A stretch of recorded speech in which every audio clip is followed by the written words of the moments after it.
Hello and welcome back to HardReset.Info. In this video, I will show you how to fix your touchscreen not responding on SONY Xperia 10 Mark VII.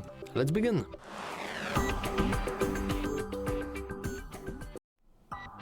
Luckily for you, it's incredibly straightforward.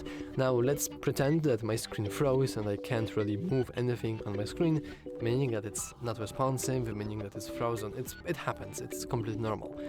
We want to fix that using soft reset, and we can perform a soft reset by just rebooting our device. This is what soft reset is. So in order to do that, we want to find the power button, which is this dark button in here, and now we want to press and hold it. You should see something like this. You want to ignore it and you want to keep pressing, because of course our touchscreen is not responsive anyways. And you want to keep pressing. However, you will notice that nothing really is happening. Well, that's also completely normal. So let's actually try to do a shortcut. So let's try to start pressing and holding the power button and volume down button. Now we will do a screenshot, but if I remember correctly, that's fine. You want to keep pressing the power button and the volume down button.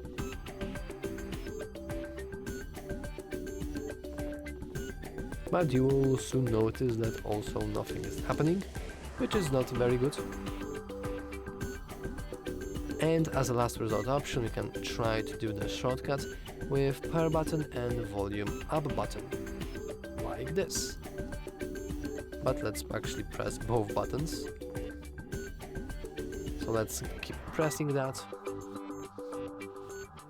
until our phone finally turns off.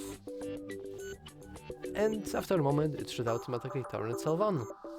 And any issues related to your, well, screen or frozen or whatever should now be fixed. Hopefully.